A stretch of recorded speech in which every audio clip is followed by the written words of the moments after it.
Okay, welcome to African Away TV on YouTube.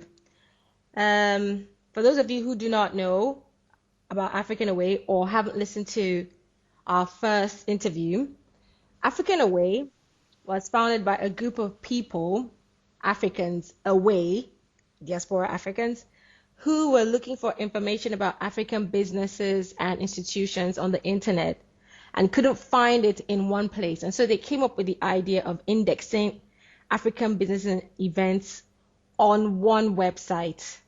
So for example, if you're in Japan and you want to find, for example, African food, you just go to africanaway.com and type in your city and restaurant, and search. It will search and throw up African restaurants in whatever city that you type into the search box. And that's what African Away is. So African Away TV is an offshoot of that. We decided to speak to regular everyday Africans who are on the grind, who are honest. So most Africans are at school, other ones are working, building careers, building families. And African Away TV is about Africans reporting other Africans who are doing well in whatever field that they've chosen. Right, so today we're talking to a friend of mine, and I call him Frank because that's the easiest way to pronounce his name. Frank, are you there? Yes, I'm there. Hey guys. Okay, Frank, please introduce yourself. Say whatever you want about yourself. What would you like an average person meeting you to know? Oh, hi guys. Actually my name is Francois-Xavier, and just like Anna said, it's kind of hard to pronounce to English-speaking guys. I'm from Cameroon. I speak French. That's a French name, so Frank will be okay for me. I was born and raised in Cameroon, and right now I'm a student of international relations at the American University of Cyprus. Back to you, Anna. Okay. Um, how did I meet Frank? He was introduced to me by another one of my friends. I'm in Cyprus and Frank is in Cyprus, so that's how, we're in the same place. And I've known him for a couple of years. And one thing I will say is that he's been consistent about the things that he believes in, the things he's working at, and all whatnot. So, Frank, please, could you describe your country? You say you're from Cameroon. I haven't been there, sadly. It's so close by, about close to Nigeria, I mean. But tell me about your country, or tell us about your country. All right. So, Frank, tell us about your country. I've realized that Cameroon is so unknown to the world when it's a very beautiful country. It's very wonderful. I actually invite you to visit it once. Cameroon is in Central Africa. They call it Africa in miniature, trying to say that in Cameroon you basically find the culture and the landscape of Africa, all of that combined in one country. It's so wonderful. You have the food, you have the traditions from around the world, from Algeria to South Africa, or from Kenya to Senegal. You find it all concentrated in Cameroon, and the landscape is also just beautiful. Okay, but you didn't mention anything from West Africa. You only talked about South and North Africa. Did they have West African food in Oh Cameroon? yeah, I did mention Senegal. Oh, We okay, do okay, have okay. I didn't hear that. Okay. All right, so now that you're in Cyprus, do you miss any of the food from your country? plenty. I miss it so much.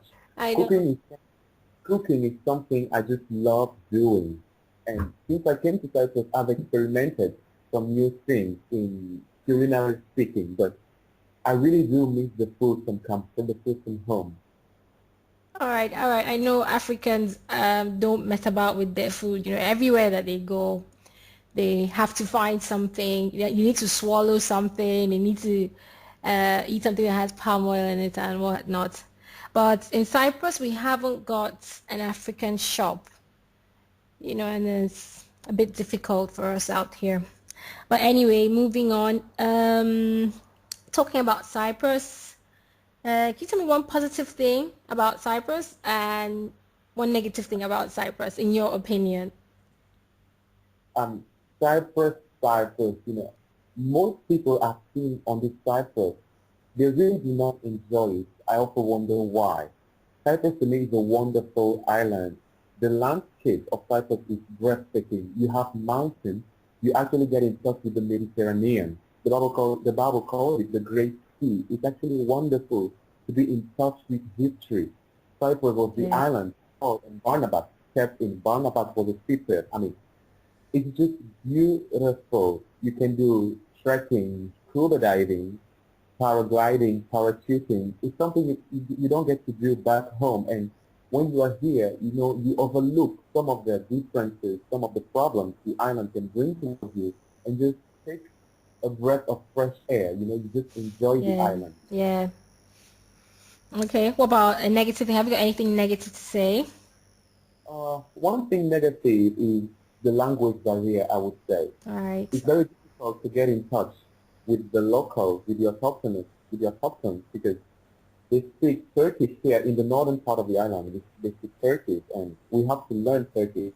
Thankfully, by the grace of God, I've, I've acquired some Turkish skills, so I can communicate with them. But still, it's kind of difficult because I so much want to relate to them. I so much want to engage in interesting conversations that it's somehow difficult. Yeah. Right. So what you're saying is, in addition to speaking French and English, you now have a third language, as a beginner, you can now speak Turkish. Yeah, in addition to the Turkish, I also have Spanish. You have That Spanish, so you have four languages. yes, kind of. This is this And is I'm learning some more. this is really good. It's great.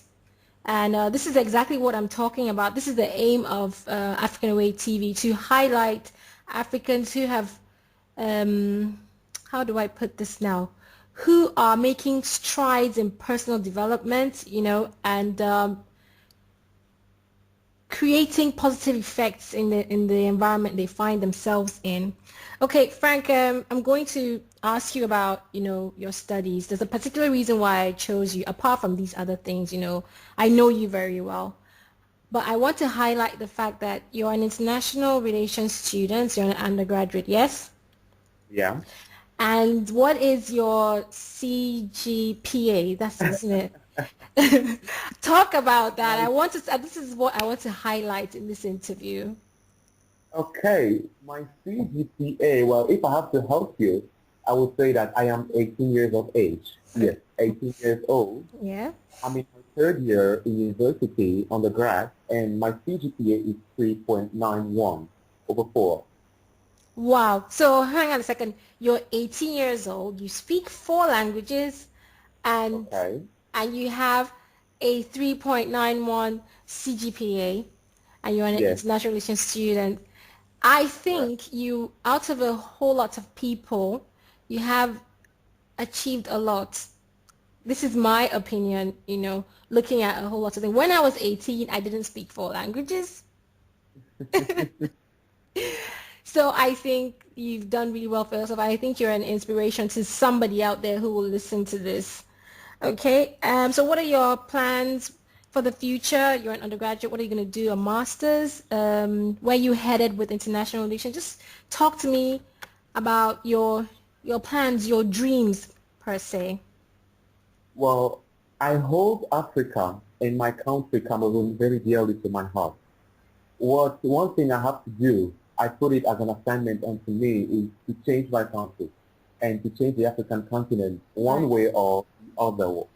Right now, I'm studying international relations with a possible outcome, a possible issue in ambassadorship, or who knows, president.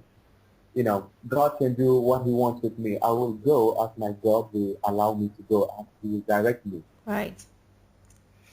Okay. So, any words of inspiration to a diaspora African out there? Probably you'll probably be speaking to. Well, go ahead, talk. We never know who will hear you and be encouraged one way or the other. Words of inspiration, Frank, please. I will tell Africans that it's a dream. Back home, it's a dream to go out of the country, to live outside. But I have not made it my goal to establish myself out of my country. I am on a journey outside. I plan to visit the world, travel around the world, discover new cultures. But it's very important not to forget home. It's actually impossible when you meet the food. You really can't forget home. You know what I mean? Yeah, But, yeah. but really, we must learn that we must not place ourselves to foreigners. We have something in Africa. We have a voice. We have something. There's that thing Africa has, and this generation of youth, we are the ones supposed to bring it out. I really hold as an inspiration Kwame Nkrumah. He Hmm. really, he truly is an inspiration to me. The way he led the independence movement in Ghana, and where Ghana is today, is just thanks thanks to him. Ghana is a wonderful democracy. It's an aspiring country and a leader in Africa. So really, we have to look at those people, and Africa is Africa. Africa is a country, someone said. But I just love Africa, and I just encourage people, you can go out, but don't forget that you have somewhere, you have a place called home. Right. Right. Thank you, Frank. You've made a lot of pertinent points there. So you're diaspora African right now, but you intend to go home. You fully intend to go home with the skills that you acquire from being in diaspora. Yes. Is that Yes. it? Hmm. Right. All right then. Thank you, Frank.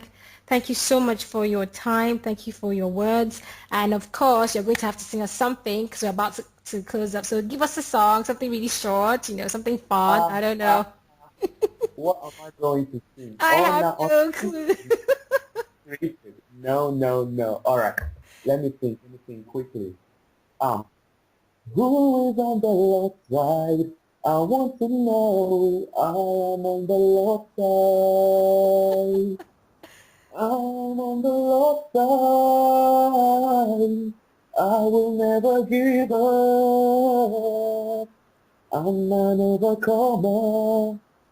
For the Lord God is on my side. Yay! Thank you so much. Thank you so much. All right then. So everyone, we're at the end of um, this interview, and I hope you enjoyed it. I hope you got something from it.